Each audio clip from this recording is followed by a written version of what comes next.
September 20... Harris Bullard was found dead in his study 5 days ago. Nobody believes me, but I think he was murdered. This house in the middle of nowhere holds the secret. There's a story hiding here, and I'm going to cover it. Damn it. If I'm right, there are 4 major suspects. Graham Wellington, Josie Herrera, Cynthia Peckman, Bobby Sawyer. I'm not leaving until I find out what happened. Am I a reporter? Oh my gosh. Wait. Okay, so it's click. I can't just... It's not free roam.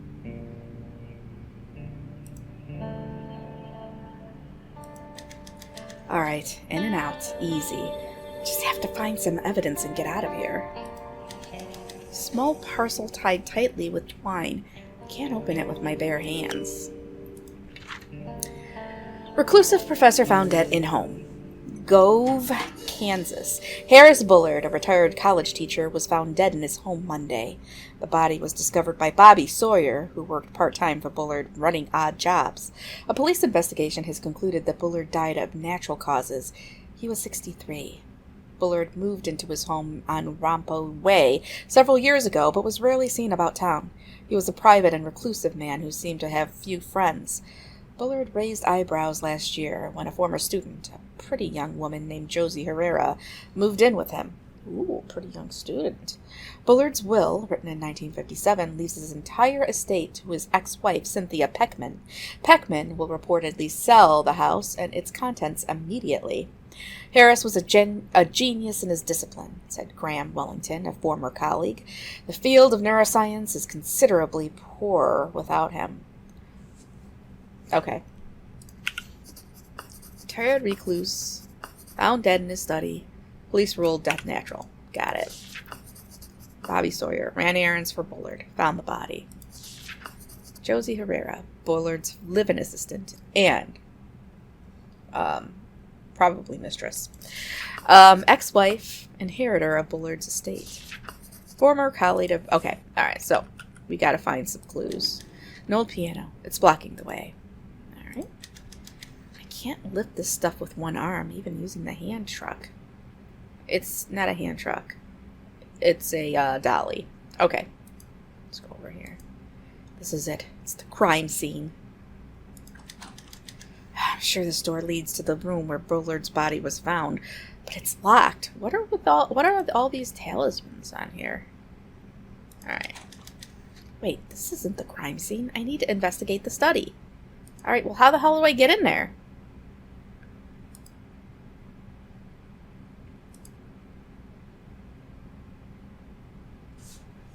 No, it's not a truck. It's a dolly. Can't leave yet. There's a story here. I know it. I know, but I gotta go get tools or something. They sure aren't wasting any time selling off Bullard's stuff. That's because his ex-wife doesn't care. She just wants the cash. Alright. Well. Is there anything in these drawers? Ah, key. It's a small key. Investigate the crime scene. This drawer is missing its knob. I can't open it.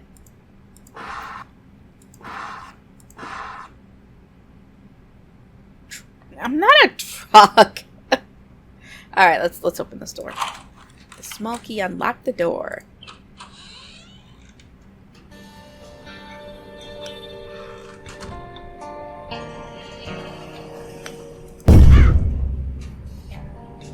Okay. The Snow Woman, adapted from an original translation of Lafcadio Hearn.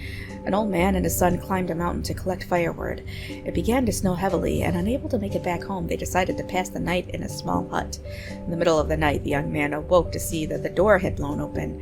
A tall woman with long hair and a white kimono was leaning over his father, blowing her breath upon him. When she saw that the son was awake, she said, "You are a handsome young man, so I will let you live, but if you ever speak of this to anyone, your life shall be forfeit." Okay. What am I reading? In the morning, the young man found his father frozen and dead. He climbed down the mountain alone and never spoke of the episode. Oh my god, this music is so loud. A year later, he met and married a young, beautiful girl. They had children together and were happy, but the night of his father's death still weighed heavily on his mind. Can this music not be so loud? One night, I'm not going to read this. I don't know what I need. I don't need to read this.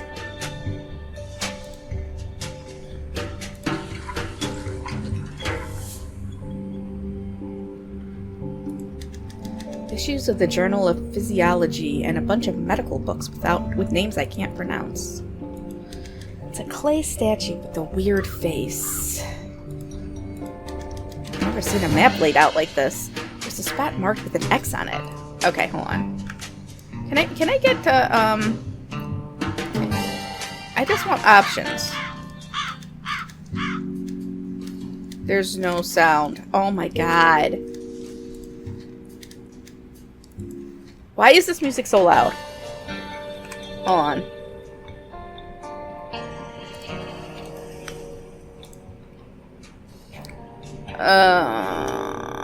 What game?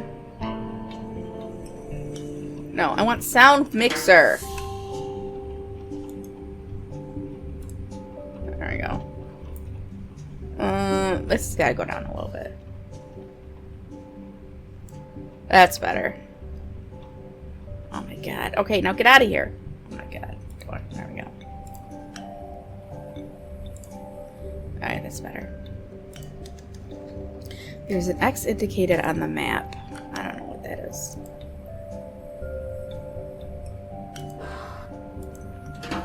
Harris Bullard. I am Woodcutter. Your past has caught up with you. It is over. What? What's this? Who is the Woodcutter? Threatening Bullard. It's a note with the foreign symbol on it. Underneath it reads North. Oh, that's North in Japanese. Something's typed out here, but the paper is so far into the feeder that I can't pull it out. No dial tone. Joe, something is after me. It's creeping around the house, trying to get in. I'm sure of it. I heard footsteps outside and creaking on the roof. It's not safe here. I've taken the idiofocal lenses from their normal location and hidden them in my study. I've sent you a package that you'll know what to do with. Check the map for the mask. As usual, X marks the spot. Harris. The sequence is west, west, north. You know what? I don't think I have the brain power for a puzzle game. I don't know. What is going on?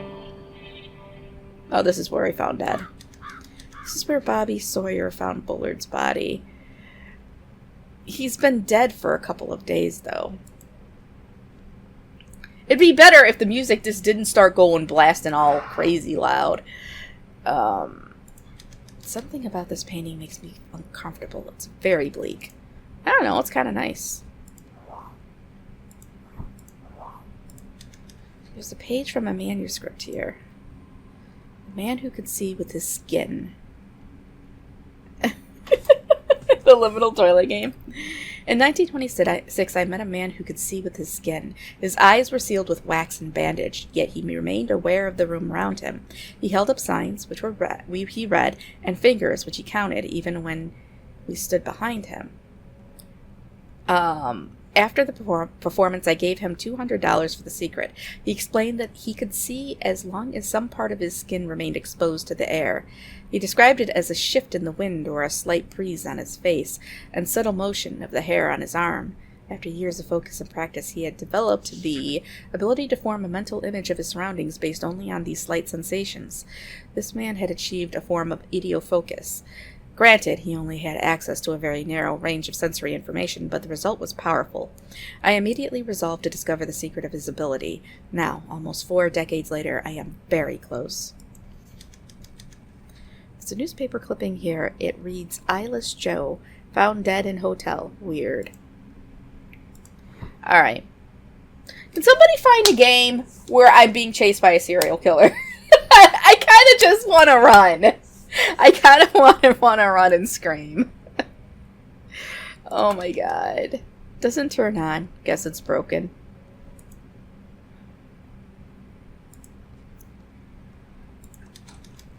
This door is locked from the other side. There's no keyhole. Remember Murder House? That was a good game. I like that game. Bullard had some pretty advanced degrees. This one is from the University of Chicago, 1935. Ooh, the U of C. Boy, I'd love to visit Chicago. Yeah, well, okay. This guy is definitely into Japanese stuff. It kind of feels like they are looking at me. What did they see in this room?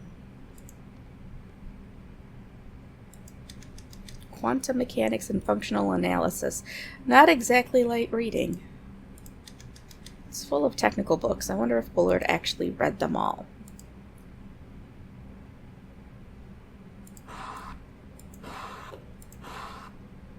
Ooh.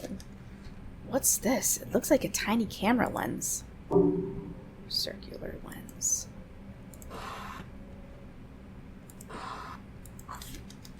Pair of scissors. I can use these to open that package in the other room.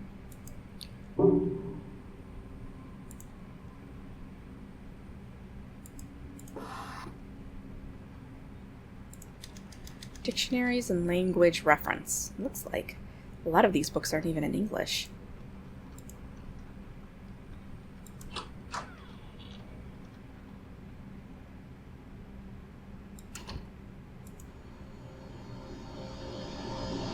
Oh my god! There was somebody there! Okay, whatever. Let's open this package. It's addressed to J. Herrera and was sent from Downtown Gov. How do I,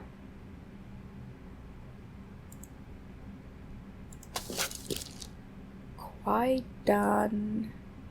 What? It's an old book. It says Quaidon on the cover, whatever that means. The author is Lafcadio Hearn. Can I look at it?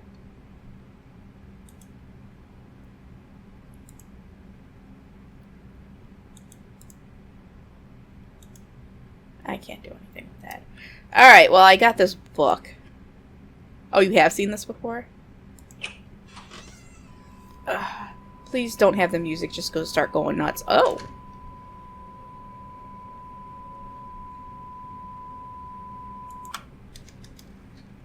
The heck? Doesn't turn... Oh, man, I missed the stuff. Okay, so, I have this book. Do I have to put it somewhere?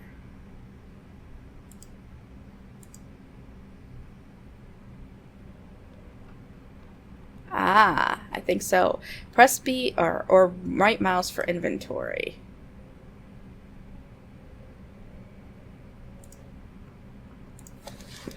I can't push the book all the way back. Feels like it's hitting something. Wait, there's something jammed way back there. It's a flat triangular wedge. There's some sort of foreign writing on it. It's probably Japanese. Oh my god. What, Jen? What? What? Alright, I don't know what this is. It's a wooden wedge. Collected documents. Research docs. Newspaper clippings. Miscellaneous. Profiles. Blackmail notes. There's a lot of blackmail notes. It is a Jin.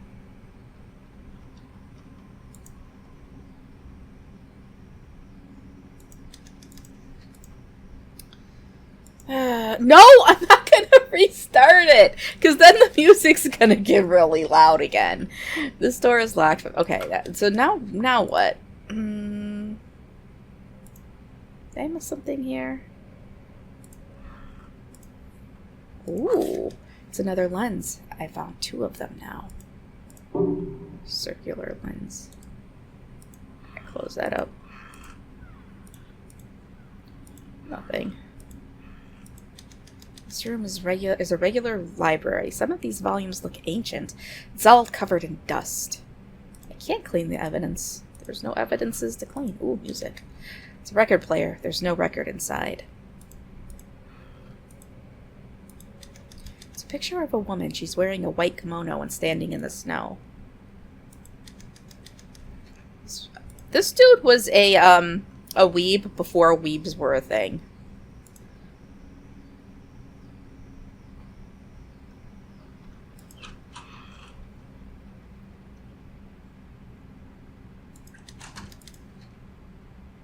Alright, now what do I do?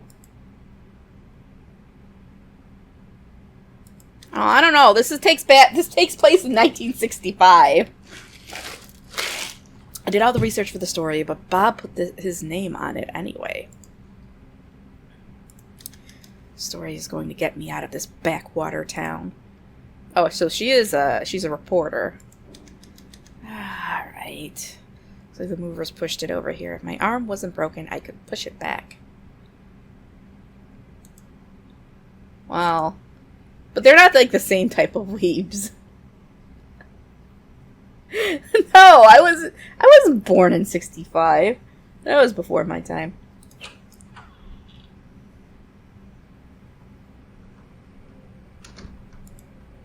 Okay, so Panama Pacific University Expo. So what is this? Why mark such a beautiful map? I think the X is over Japan. Is it? Doesn't look like Japan, does it? Maybe it is. I don't know.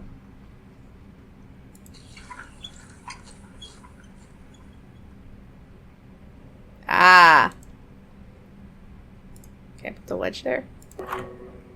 Yep.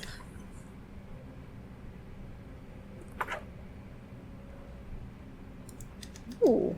It's a small box. Let's get a better look at it on the desk.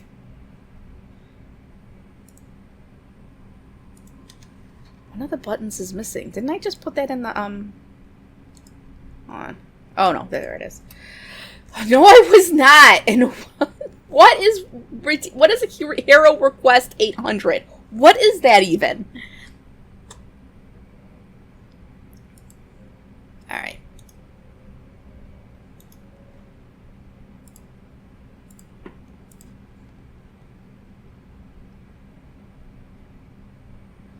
North.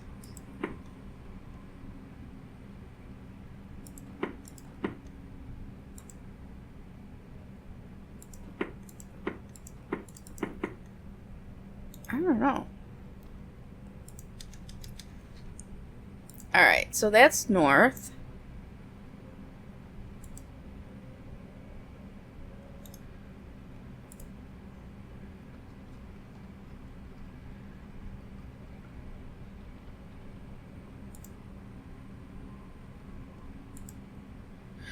Oh my, stop throwing tables! I'm gonna... Don't make me come over there. Alright, so this is north.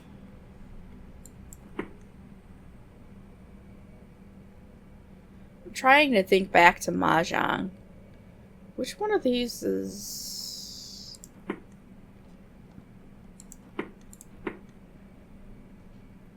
Can I, like, spin this around?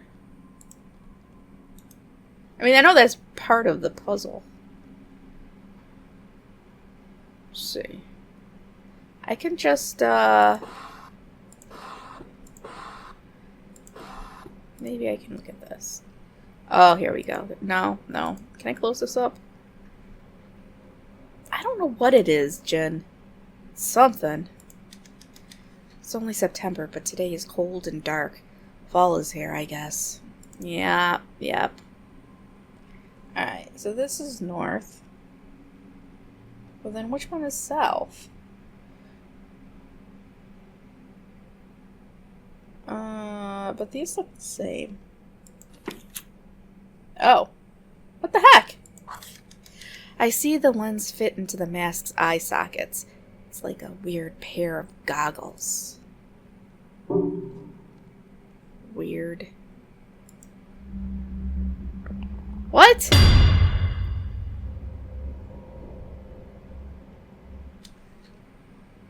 Who was that?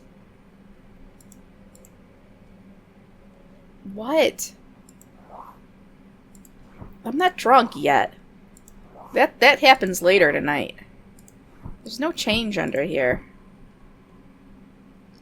Alright, so I got this thing.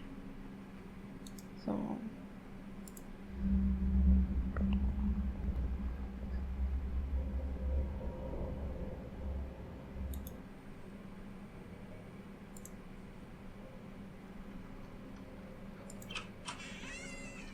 No, I was saying which one is south, okay? Which one of the symbols?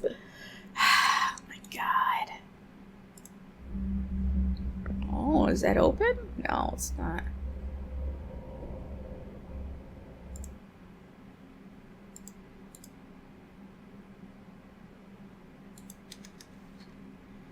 No, not yet. The story is my ticket out.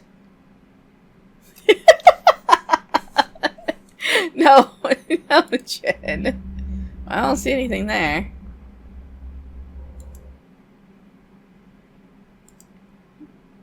Jen, you know what? Jen is looking for a spanking. That's what's happening here. Oh, man. You guys, I'm so tired. Tired. Oh. So something in this picture.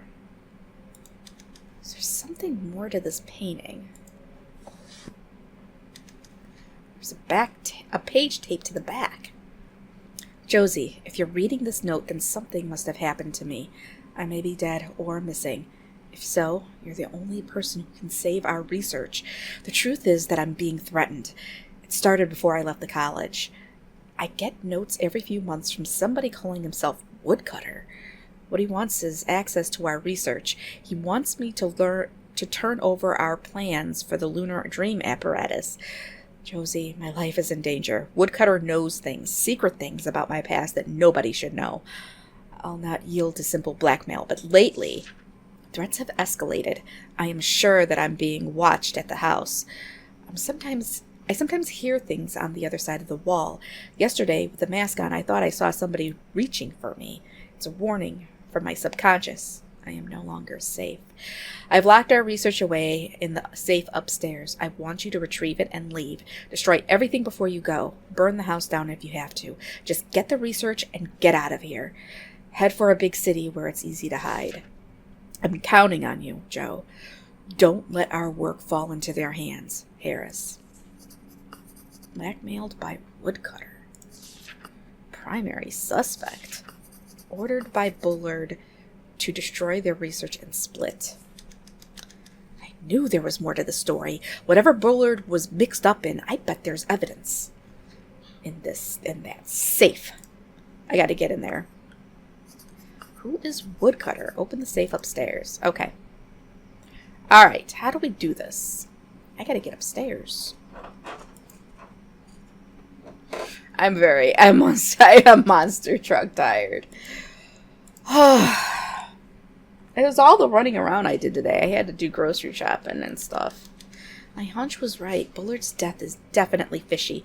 Better stop and review my notes. Oh.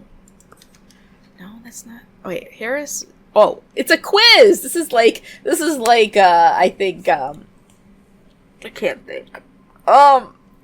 Hotel Dusk, you know how they have twins? Yeah, dump truck tire is pretty good too. Okay, so Harris Bullard's body was found by no. That's it. Bobby Sawyer. Okay, got it. Bobby ran odd jobs for Bullard. Could he have done it? He certainly had the opportunity. Really? Well, yeah, a lot of people. This isn't even really cursive.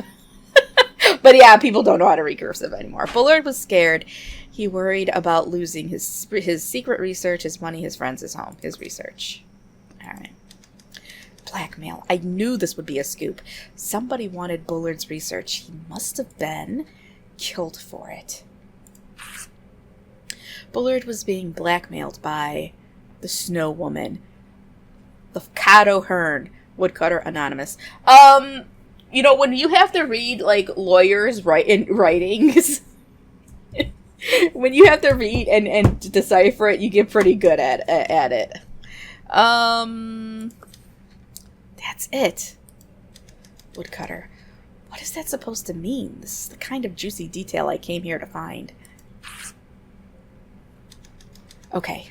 To sell the story, I need some real evidence. Let's go check out that safe upstairs.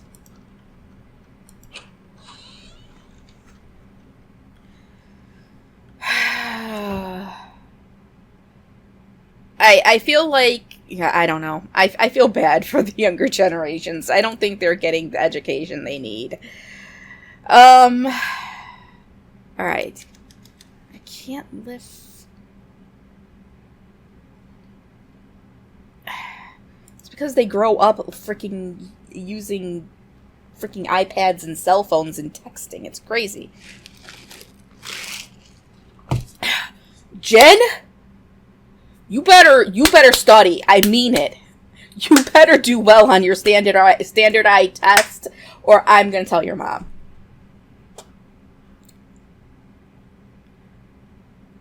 Whatever.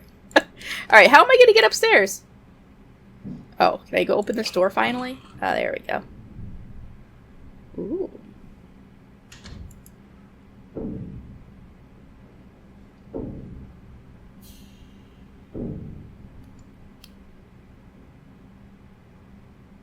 Left or right?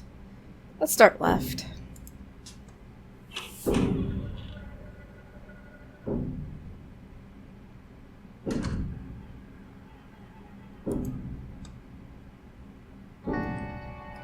Ooh, equipped goggle. Josie moved in with Bullard last year. After he retired, the busybodies had a field day. Yeah, they did. You know they were totally sleeping together. They were banging. Probably in that bed. I mean, it's a small bed, but they were! I'm telling you. Alright, so,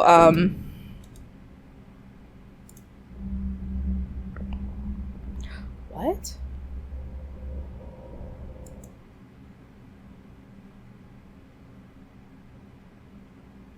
That's because they grew up with iPads.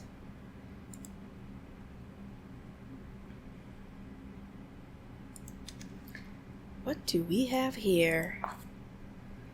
Dear Diary, today is an anniversary. It was 5 years ago today that I found Dad's name on an old research paper at the UFC.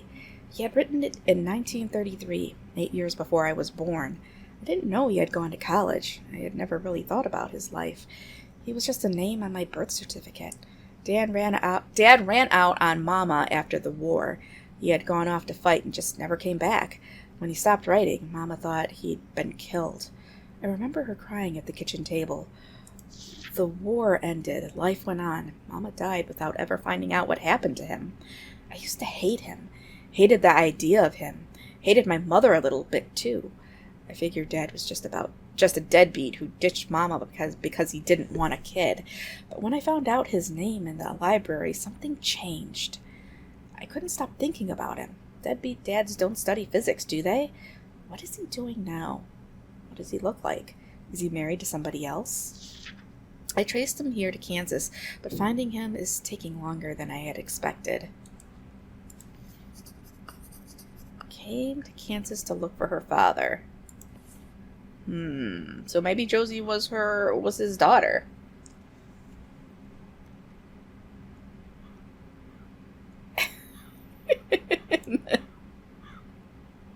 Baby Dad wasn't even listening. You weren't even listening. Okay, Hero says helicopter may win Vietnam War. Da Nang, I guess that's how you say it. South of Vietnam. A Medal of Honor winner from Kansas said today the helicopter may win the war in South Vietnam.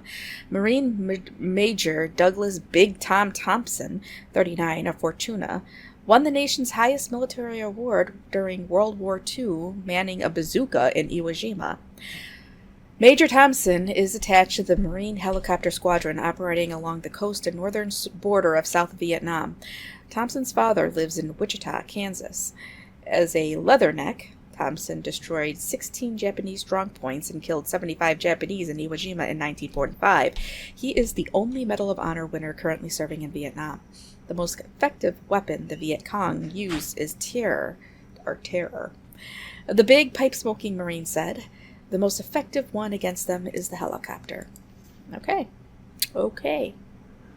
Yeah, I forgot that they called the Marines leathernecks. Though, both my mom and my dad were in the Marines, so they always had, it was like the Marines are the best. So I grew up like, the Marines, like all the other wings of the service wasn't as good as the Marines. Just saying. Let's see. And they did serve during Vietnam, but they did not go overseas, so.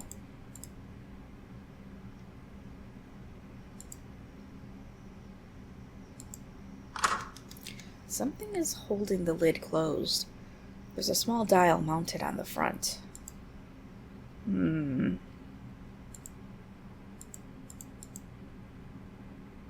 don't know. No, they didn't give up. They don't give out gifts, okay? Dang it, Jen. It might say reporter on my desk, but I spend most of my time at the Standard making coffee for my editor. I'm tired of writing a gossip column. This story is my shot at the big leagues. When I prove that Bullard was murdered, all the big papers will come calling. I'll finally escape this backwater town. This is it. The chance I've been waiting for. Okay. I guess that was just like a little, snippet. Secret. This window was painted shut. Dang it. Must be Josie Herrera's room. Ooh. Aha! I found something. They were out of the Marines long before I was born. Bobby, here is your latest chapter all tied up. Or typed up. I think this story is becoming very interesting, and I'm sure you can get it published. I hope you don't mind, but I made a few edits and inserted a few details here and there. I'm looking forward to your next chapter, Joe. The Crystal Cave by Bobby Sawyer, Chapter 3. The man had been dead for hours when they found him. He had crawled halfway up Sarah Johnson's porch steps before coming to rest just outside the door, his feet dangling off the edge like spaghetti that somebody had cooked too long. Old Sarah just about keeled over when she saw him. The man was inked. Weird lines crisscrossed every inch of his skin like Indian war paint. Even his eyelids were marked. The tattoos made him look like some African shaman out of National Geographic, except that he was white and was wearing work overalls 2 sizes too big. Jimmy, the only cop on duty at 6 in the morning, thought maybe the man had escaped from a chain gang. Jimmy was never the sharpest tool in the shed. Detective Henderson, though, he's as smart as a whip. He had photos taken of the body, all naked and everything. He put the pictures up on his wall at the little station in the middle of town and started moving them around, turning them this way and that, until the tattoo edges started to line up. It took him 3 days, but he put it together just like a jigsaw puzzle, until the thick lines all connected to the thin lines and the overall shape became clear. Would you believe it? It was a map. When the coroner cut the man open, he found his insides were all twisted into the same map. And when they sawed into the man's bone, they found the map there too, etched into the marrow like rings in a tree stump. Well, that's how we first found our way to the cave. Aspiring fiction writer. Helping Bobby with his writing.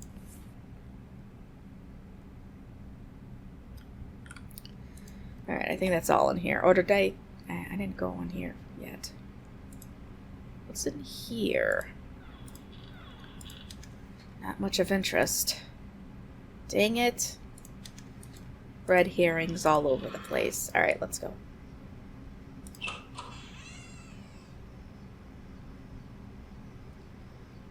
Anything here? No? Nothing? Ah, the fancy room. What? What?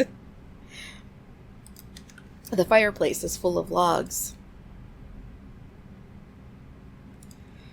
Hey, he's all bark and no bite. He keeps threatening to throw me in a volcano all the time. A pile of wood for the fireplace. It's a plate with a circular dial. Maybe that'll work in that box. Someone knocked over this lamp. Ooh, another handprint. Bill told me to cover Bullard's death, but he's just looking for gossip about the young assistant. But I took it seriously, did the research, followed every lead, like a real journalist would. It paid off. I found something everybody else missed. A note, a half-thought, scribbled in the margins of the coroner's draft report. It read, "Hypothermia in summer?" Very suspicious. Alright. What did I do now? What did I do now? Bullard must have enjoyed reading in front of a fire. It sounds kind of like an AI, but I think this game is a little older, so I don't know. Why am I equipping my goggles? Why does it always say that? What? What is... You know what? That is definitely like an Oni or something. Okay. There are pieces of a torn up photo here.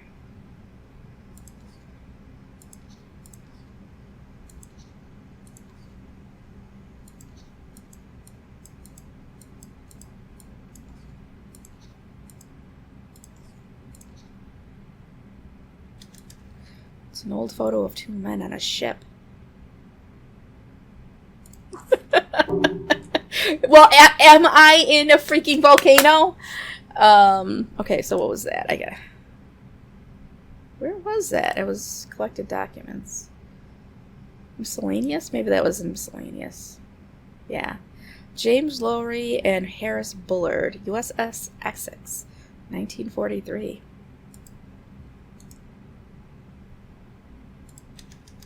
Everything in the drawers has been packed up already.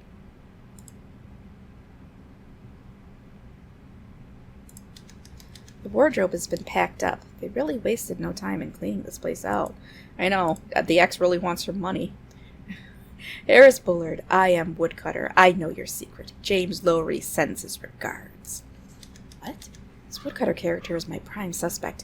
I bet his blackmail scheme went south, so he killed Bullard.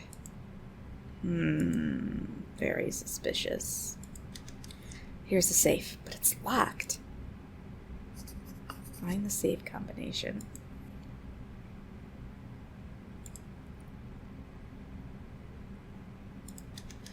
Bullard's bed. Everything is boxed up and ready to move out. Yeah, but there's here we go. H. Bullard, Daily Log, November 2nd, 1964. We did a test run of the idiofocal lenses today. At first, we did not know how to interpret the results, but now I believe they are working better than we had anticipated. Instead of an unfiltered stream of sensory information, what we are seeing is subconscious memory. The lenses distort in response to visual stimuli that the wearer has some knowledge of. They see what my conscious mind cannot. Josie proposed that what we are really doing is mining dreams. Dreams are, after all, a form of idiofocus, a time when the subconscious comes forward and shows us truths that we might not otherwise recognize. What we are striving for is unrestricted access to dream thought. As a control mnemonic, the mask works pretty well. I could tell that Josie was dubious at first, but now she understands. Subconscious thought is potentially dangerous to the subject. We will need a physical object to enable the mind to compartmentalize, providing the wearer with some degree of cognitive protection. A permanent augmentation will require a much larger apparatus. We will need some other kind of focal mnemonic to help the brain control the deluge of dream information it will receive. Something large and ubiquitous. The moon, perhaps. What? The lens is in this weird mask dream thought? The moon? This is some weird shit, you guys. I don't know. I need a code to get into this safe. You guys, what is going on with you over there? All this volcano talk. Bedside table has been emptied already. Oh, another one. There's a page hidden behind these boxes.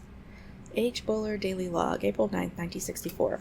Woodcutter sent me another note today. He notes things nobody should know. Secrets I buried 20 years ago. He knows about James Lowry. It's impossible, but somehow he knows. I can tell he's getting closer to me. His notes are mailed from the Gove post office, and last night I could swear I heard somebody moving around outside. I haven't been this scared since Chicago. I need to be patient. He's going to have to reveal himself to me at some point. If he wants my research, he'll have to wait until it's completed. I don't believe in ghosts. When I find him, I will kill him. What? Knows about James Lowry, local to Gov. No useful evidence here, just boxes of clothes. Alright, so did we look at everything in this room? I think so. Every game needs some aliens to you, BB-10. This is an investigation game, okay? No aliens.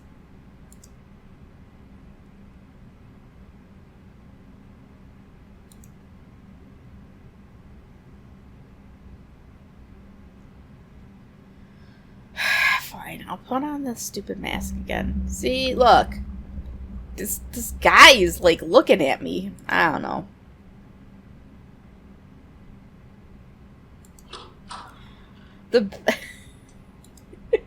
No.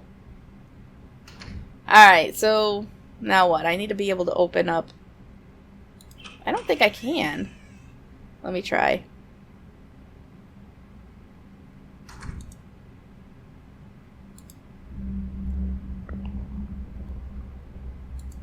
No, and anytime I click anything, it just goes away. Alright, but I do have this thing for the dial from that box, so maybe I can get in there. Oh, Jen! Don't make me. Don't make me. I'm gonna tell Chewie, I'm gonna get your butt. I'm gonna get your butt. All right. Let's something. Okay, I'm gonna put this on here. Oh, it's one of these. Oh.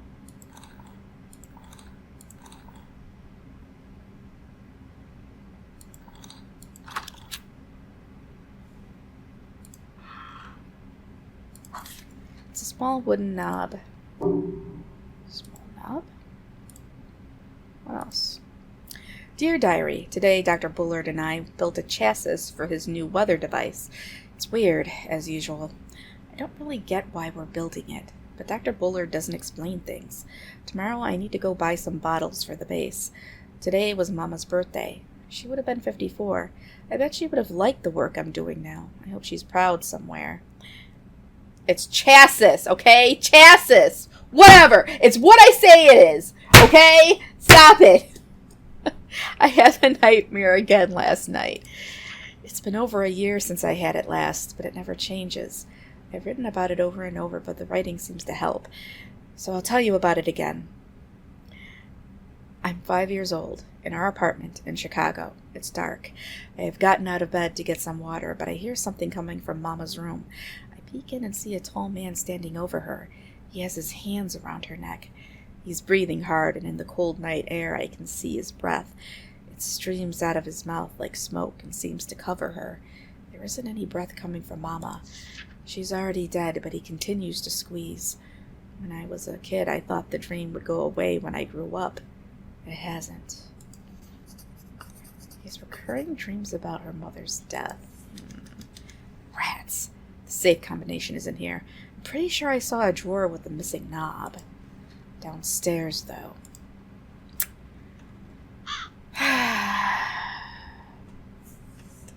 My desk is pretty sturdy.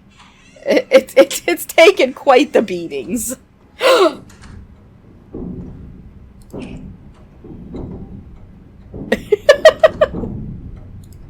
no! Can I actually die? The bed's too... Oh my god. Can I actually die? It's not an alien. Oh my god.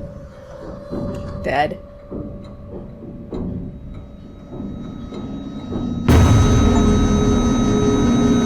Ending D! What? Come on.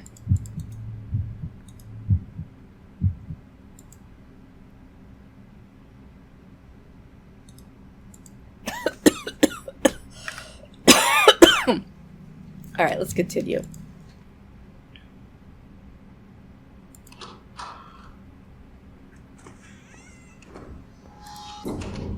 I gotta hide.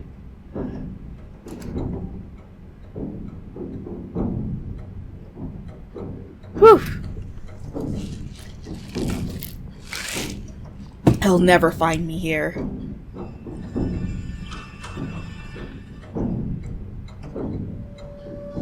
is this guy? He looks like a little kid.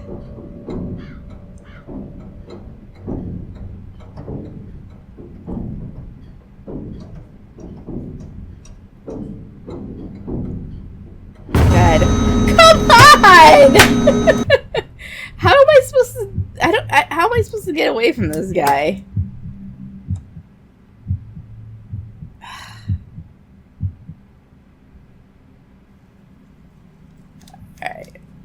Alright. Maybe I can hide in here. Alright.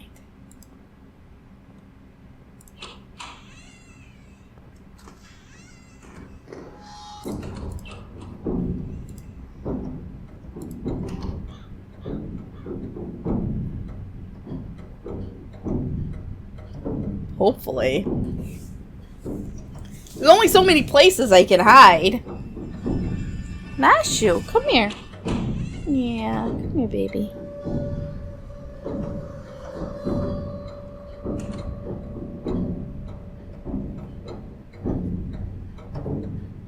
No! I don't know what to do.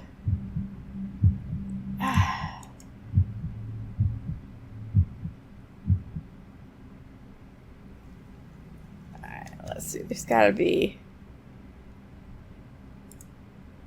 Maybe I gotta jump out the window.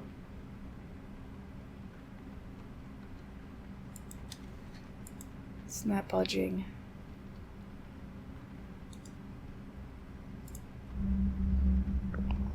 I don't see the only guy here at all. It's in the other room.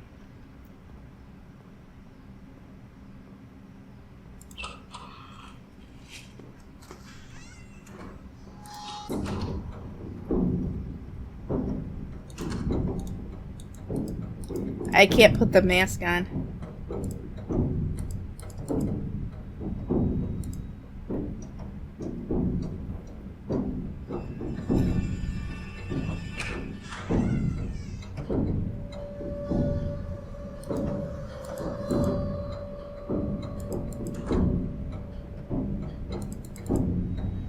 Alright, so once I get to a hiding place, I can't move.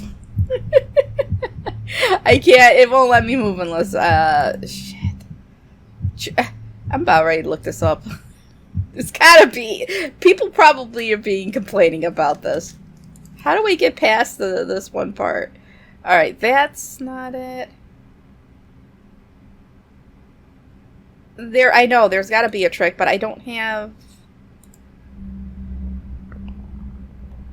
Once he's chasing me, I can't go into my inventory.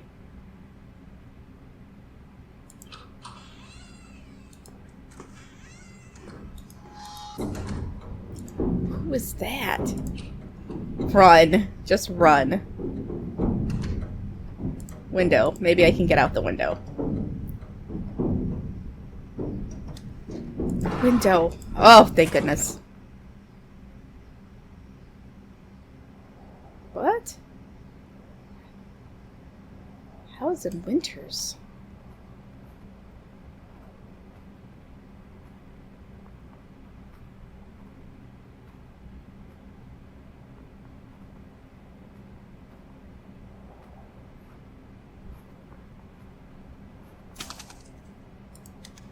What is this place? What's NSFU?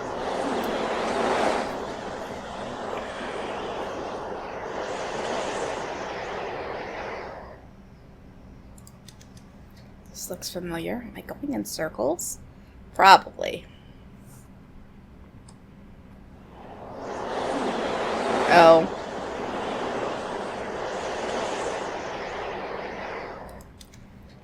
I'm going in circles. Definitely going in circles.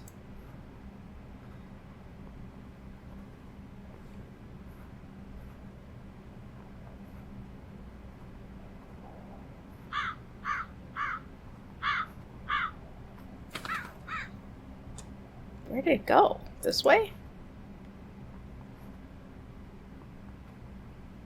We gotta follow the verb.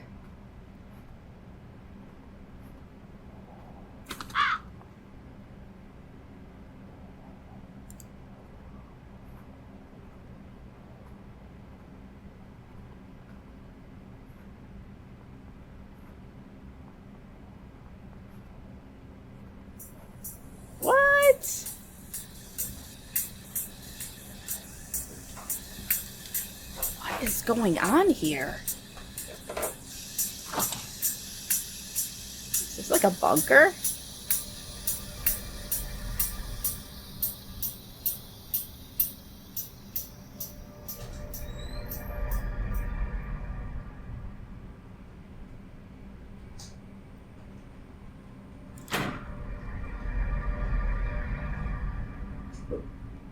What is this guy?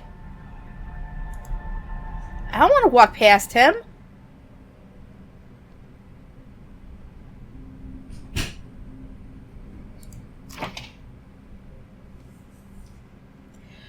Boy. That was different. The man in the raincoat. Was that the woodcutter? This axe is stuck so deep in the ground that I can't get it out with one arm. Wait. Leave? Leave? I won't be scared off that easily. Yep, that was a husband. I don't know what he's doing. He's getting cookies, I think. I must have hit my head.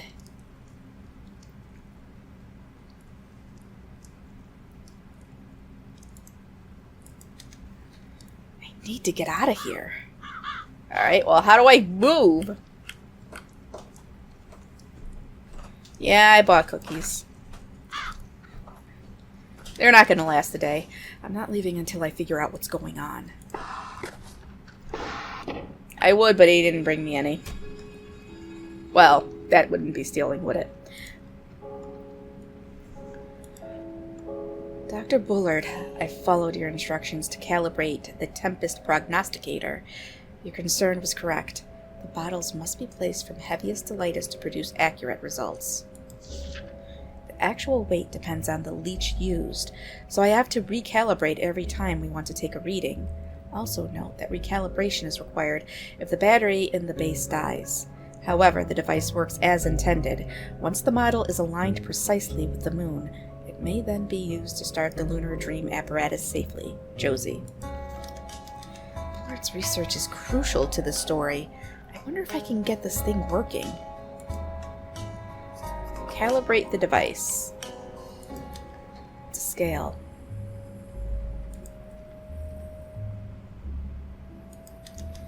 Bottle marked with the letter B. There's a leech inside. The door is stuck. There are electronics inside, and it looks like a battery. H. Bullard, Daily Log, June 11, 1965. Using the moon as a trigger for the lunar dream apparatus has its problems.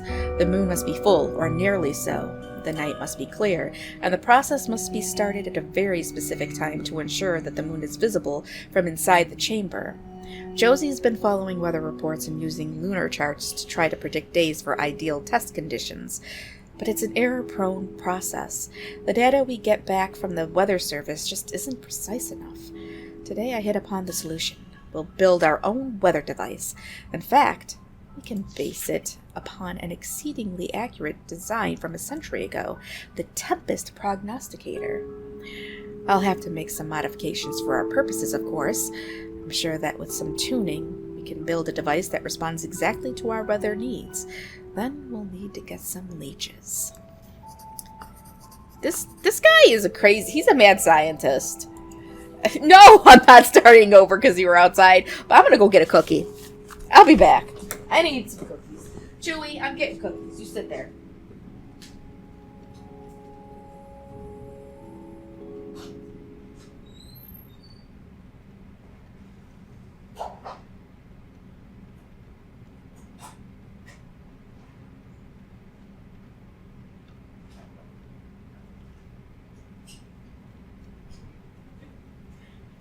I'm gonna go get myself some before they're all gone, because they will be all gone.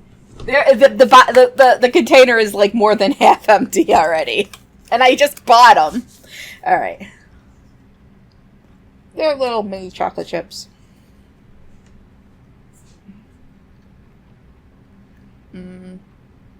Okay.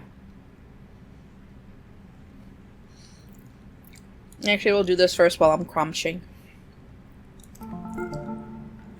Marguerite Higgins is my hero. She won a Pulitzer for her reporting in Korea. I went to college because of her. She goes to war zones, marches with the troops. Nothing scares her, and she gets the story.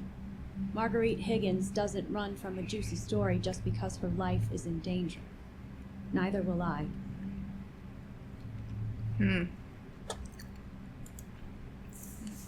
November 15th, 1960. Dear Harris, I read in the paper today that you received a special award from the college for groundbreaking research.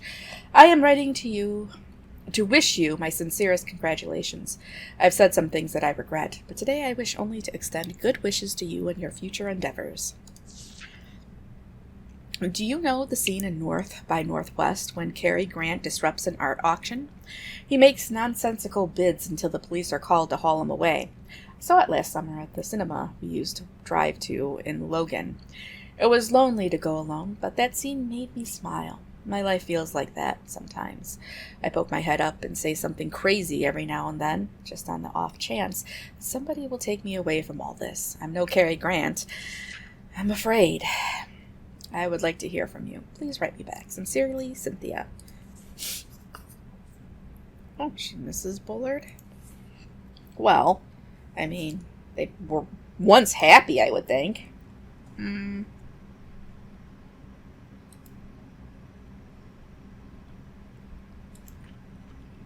Chapter 4, The Subconscious Mind. Wait, is this the one dude who's the writer? I can't remember his name. The human brain is, at some level, not unlike the pot that produces my coffee every morning. The water I pour into it is infused with the qualities of the roasted bean. The grounds themselves do not pass through the filter, but the liquid that collects in the carafe is no longer simply water.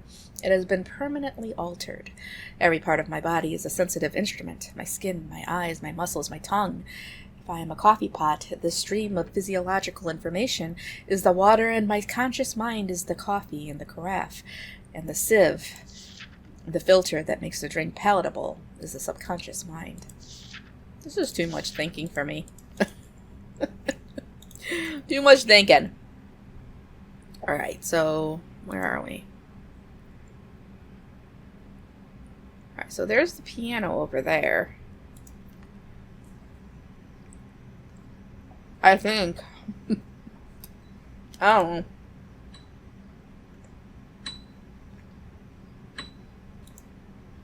What? Piano was blocking the way. Unfortunately, I can't move it. The Crystal Cave by Bobby Sawyer, Chapter 8. The passage continued downward, a steep slope like we were going down a hill. The smooth crystal didn't give our feet purchase, and we were trying our best not to slip. It was dark as night, but the light from our helmets reflected strangely from the walls, making them dance blue. Once or twice I thought I saw a flicker in the glass, but it was just a trick of the light. It was cold down there, none of us wearing a jacket. It dawned on us that we had come totally unprepared. I didn't say sleep stope. You know what? Stop it.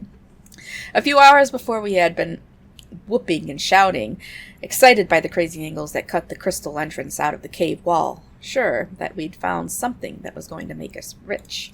Wait, no, I want to finish reading that. Where is this?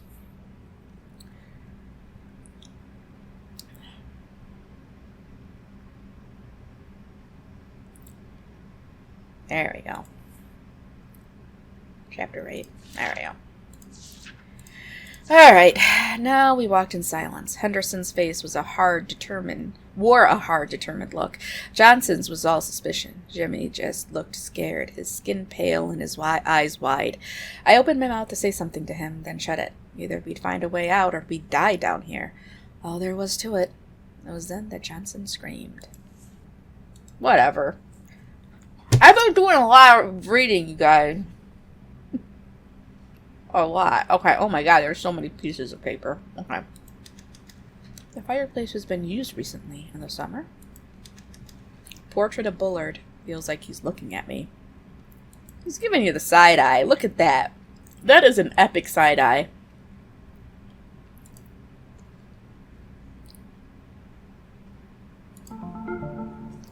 Dad took me to Wichita once before he died. We drove for 4 hours to get there, ate hamburgers, and watched a movie. Then we went home. He never explained, just told me to get in the car. I guess he knew he was going to die.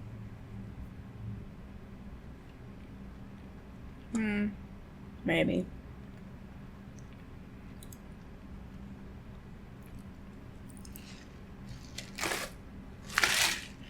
All right. National recognition for local college, Washington, D.C. The National Academy of Sciences announced its annual picks for leaders in science academia on Wednesday. Among the recipients of this prestigious award was our own Oakley College in Logan.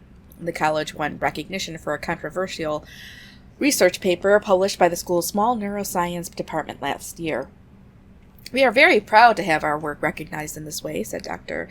Graham Wellington, chair of Oakley's Brain Studies program. We are a very small program, focused on areas of research that the big schools ignore. We applaud the Academy of Sciences for giving us the chance to prove ourselves. The award-winning paper, authored by Wellington and Dr. Harris Bullard, was written in 1962, but only published last year. Entitled Accessing Subconscious Waves Through Twisted Pair Electroencephalography, I think I said that right. The highly technical paper caused some controversy in the neuroscience community and was ridiculed by many experts in the field. The paper was the source of some local tumult as well. This paper was written entirely by Dr. Bullard, said one Oakley student, who did not wish to give his name. Wellington just put his name on it and took all the credit. Bullard, who retired from the school last year, could not be reached for comment. Claim credit for a research paper. You know what? Motive. That was some sheet music is scattered all over the floor. Was Bullard a musician? I didn't know that. Work order, September 24th, 1965. Ooh, ordered by Cynthia Peckman. Packing, labor, transportation. I don't know, it's just as a receipt. Notes. Client wishes to keep large items, piano, unpacked for sale at auction. Do not pack contents of guest bedroom, second floor, left side, not owned by client. Client is still looking for key to first floor study.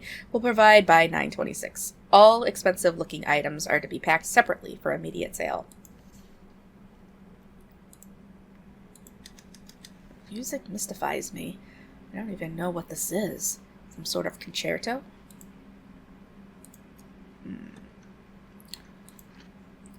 H. Bullard, Daily Log, May 24th, 1962. Cynthia called me today. She sounded drunk. Sometimes I think she calls just to get a rise out of me.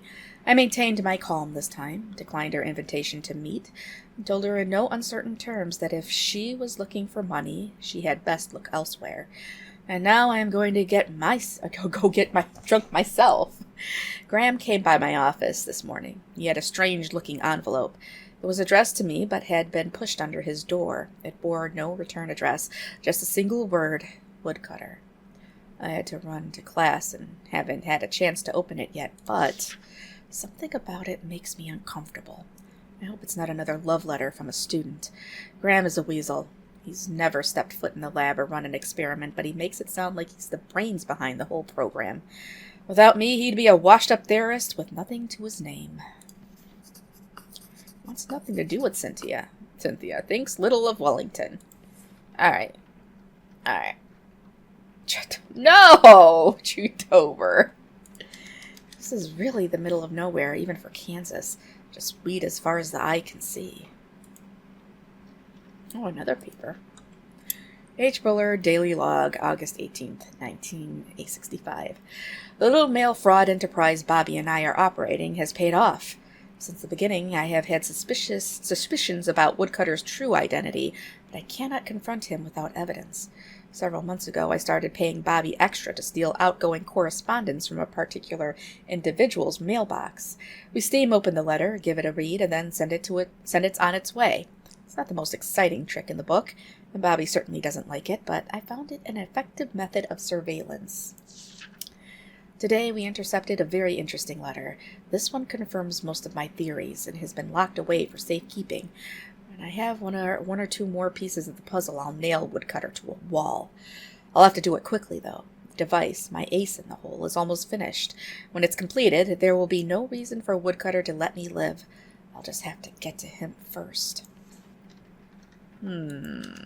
I know the highway is out there somewhere, but I can't see it from here. Alright, so what am I supposed to be doing here? What time is it? 2:51? Okay, we got a little more time.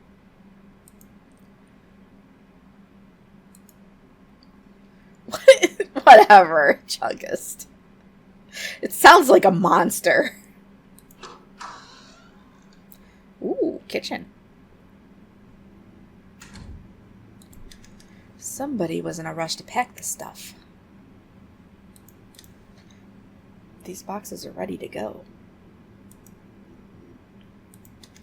Pots and pans. They haven't been packed very well.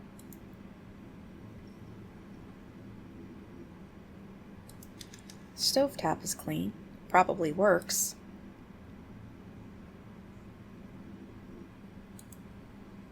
It's an old-timey refrigerator.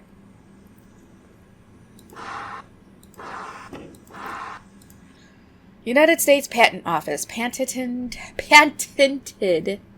January 3rd, 1963. Eyewear with electromagnetic refracting lenses. Harris Bullard, Oakley College, Logan, Kansas.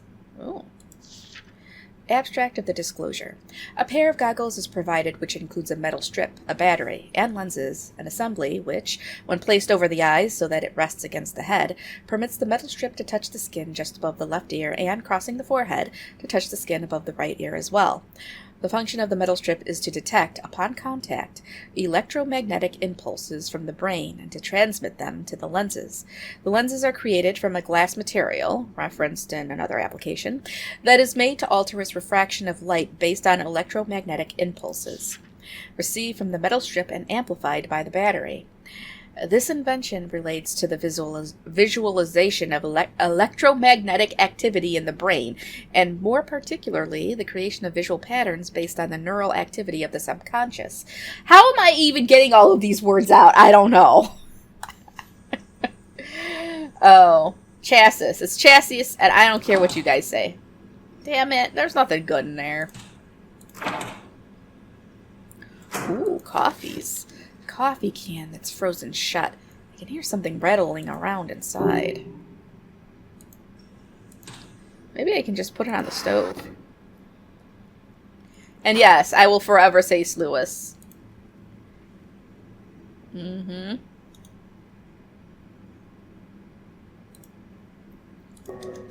Stovetop is clean. It probably works. Okay, but let me put the thing on there. Alright.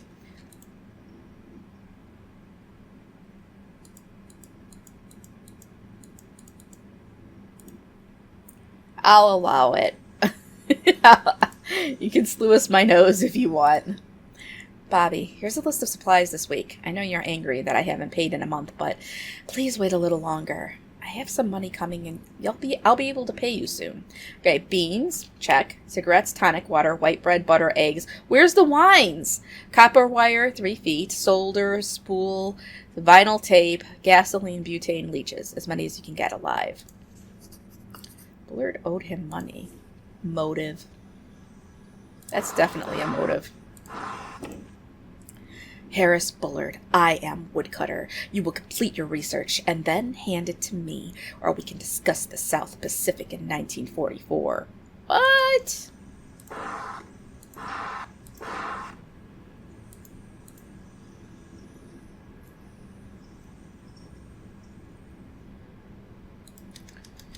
If he had this much food, what was Bullard paying Bobby Sawyer to get? Pantry. Oh, there's another piece of paper. No, come on, back this way. Damn it. It's full of dishes. Jeez. Looks like they just threw them in there. What? January 2nd, 1961. Dear Harris, Happy New Year! I suppose I am wasting my time by writing you again, but the new year always makes me think about the past. I was very upset when you did not respond to my last letter. I was told that you refused my calls at the college. I understand that you were still angry, and for that, I cannot fault you. But unlike you, I have gotten past our little meltdown. I have grown to see it as the inevitable terminus of our relationship, something that had to happen sooner or later. Like spilt milk, as they say. It's not worth crying over. But I do have a request. I will make it plain, Harris. I need money. Some of my investments went bad last year, and with Kennedy in the White House soon, the others will certainly fail. You may hate me now, but I cannot believe you will consign me to a life of poverty. Somewhere deep down inside you, under the mask you wear in your daily life, I know you must still feel something for me. Please, say you'll help me. Just this once. Put down the mask and trust your feelings. Humbly and sincerely, Cynthia. Oliver Bullard. But wants money for her gambling debts.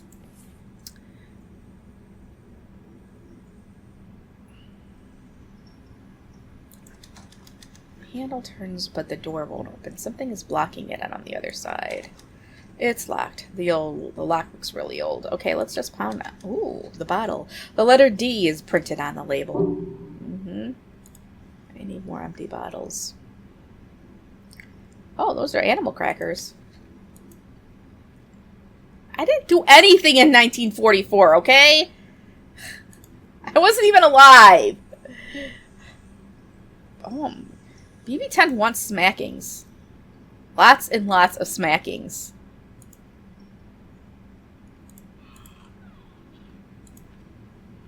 Harris Bullard, I am Woodcutter. You have 5 days. I am coming. Well.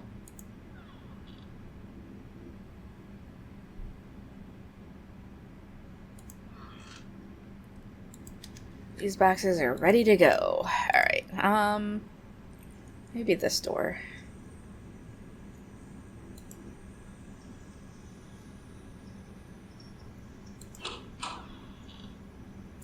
Basement. It's pitch black down there. Not worth risking a fall with a broken arm. I'll need to find a light. Do I not have a light? Oh, small knob. I forgot there was a drawer downstairs that I gotta get into. I did not get... You know what? Stop! You'll make me smack you. I need more. 90% ice latte. I know, but I can't see anything. Alright, so we're gonna... I think we're gonna A, B, C, D... I don't know. Must be the device Josie and Bullard built. It's some sort of weather prediction tool. Alright, let's get this on here. Whatever Bullard was researching, he needed this thing to make it work correctly. Alright. Why can't I put the bottle on there? Need to find the rest of the bottles, fill them with leeches, then find the correct order. Well, it's got numbers on them. Alright, fine. It's a model of the Earth. Is that the moon?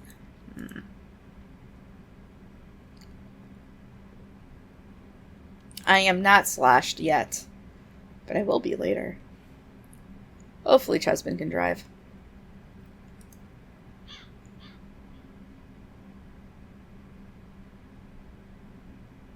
Oh, poker. Fireplace poker. Fireplace broom. The hearth is covered in ash. Is there something written here? Oh, what's it's a series of faint symbols. Star, circle, square. It's hard to make out the symbols. I wonder if the mask would make it clearer. I don't know, I can see it pretty clear.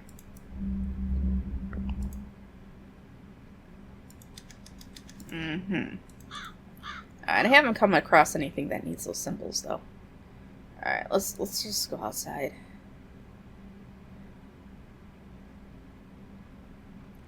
And I was talking about getting drunk. So, it just reminded me. It reminded me of, having lots of drinks.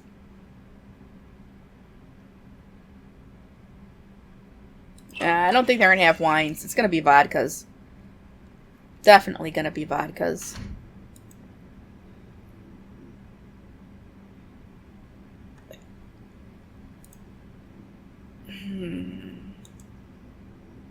Look, I'm not drinking it for the taste.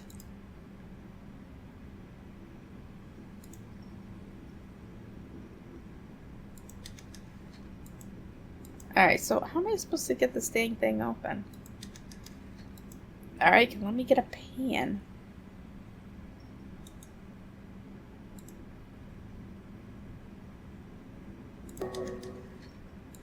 It doesn't want me to... I'll calm down when I've had a drink. Alright, that's not working. Can't go down there yet, because it's dark.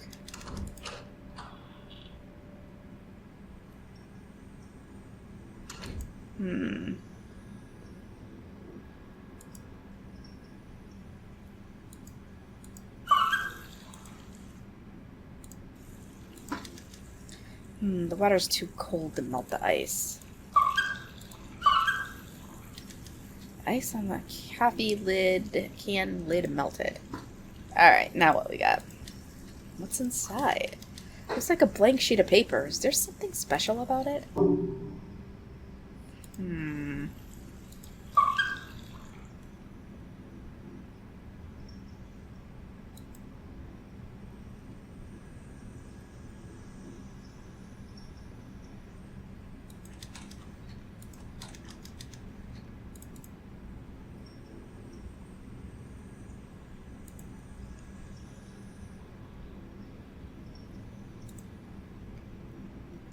Not quite sure.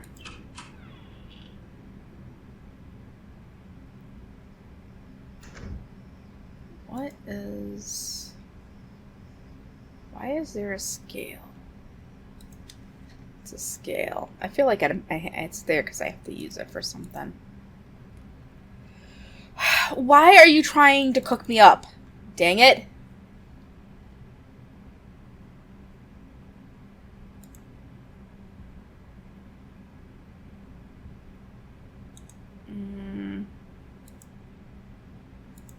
No. Nope.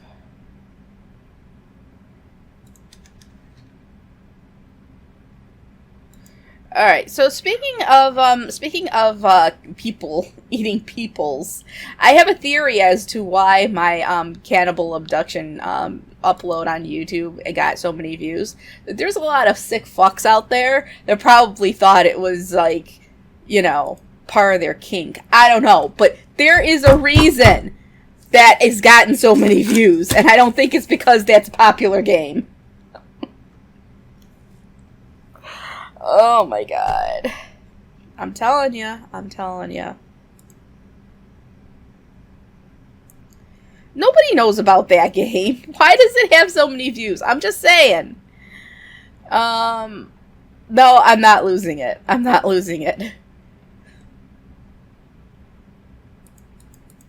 Alright, what am I supposed to do? BB10, go look at this up for me.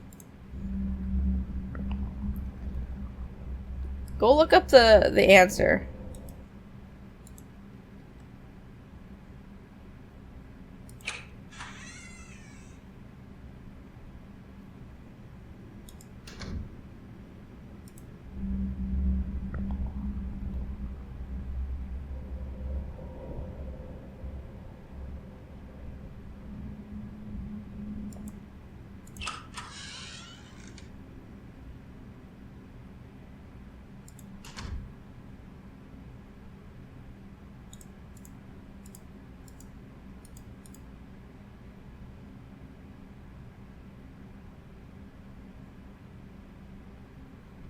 It's not cheating.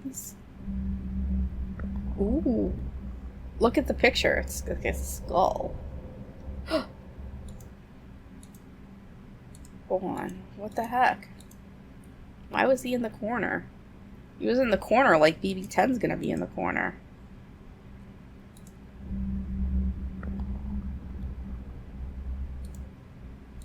Can't get over there though.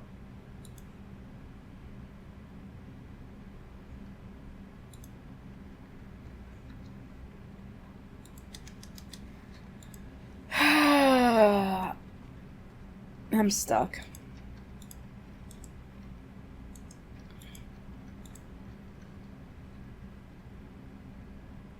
haven't had anything to drink in like 6 days. Actually, when did I have something?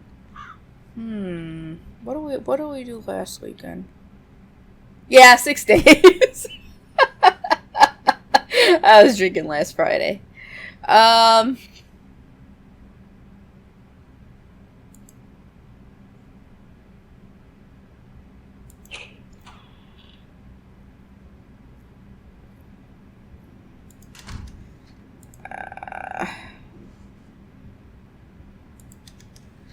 cupboard's been mostly emptied.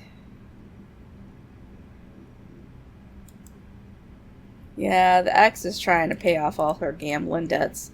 She gotta get all this stuff sold.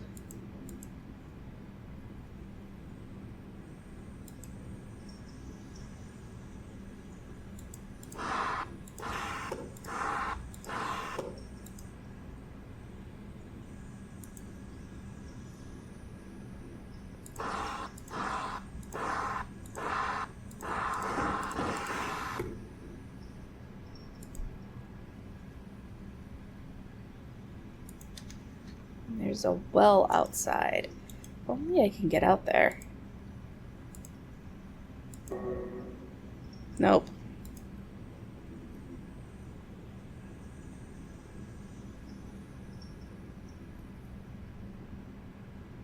They're potates. What's this? There's enough here to feed a person for months. I don't know about that. I got some rolled oats though. Pantry is stocked. Bullard could survive for a long time on this stuff. This is like a week's worth of food. Maybe 2. I do like the animal crackers, though. They're potates! The handle turns, but the door won't open. Something's blocking it on the other side. Okay. It's locked. It's really old. Do I have anything here? Oh, fireplace poker.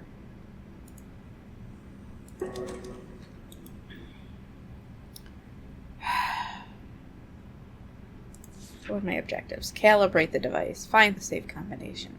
Open the safe upstairs. Who is Woodcutter? I don't know.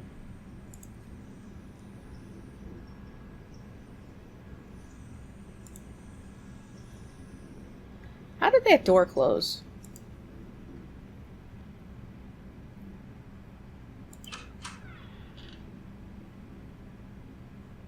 Man, look at the water damage on this ceiling. Somebody needs to paint. You're gonna sell this place. You gotta paint.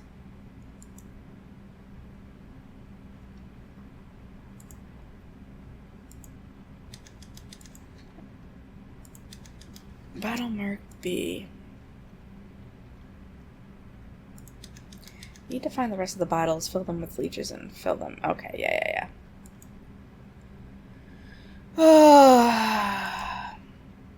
Can I go to sleep? I just want to sleep. I don't know why I'm so fucking tired, you guys. Oh my god, I'm sleeping in tomorrow.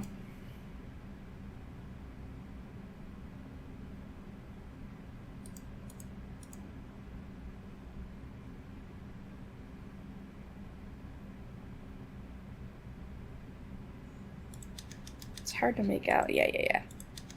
Portrait of Bullard feels like he's looking at me. Can I...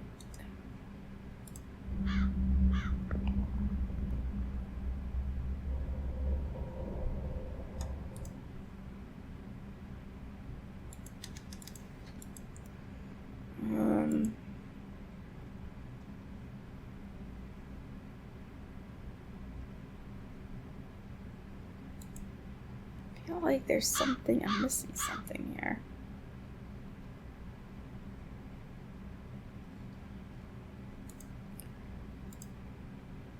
No, I woke up a 6:45 today. I need to sleep until like 8 o'clock.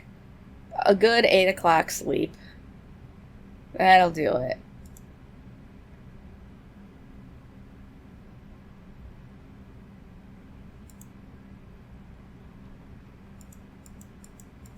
I bet you Woodcutter wrote that leave.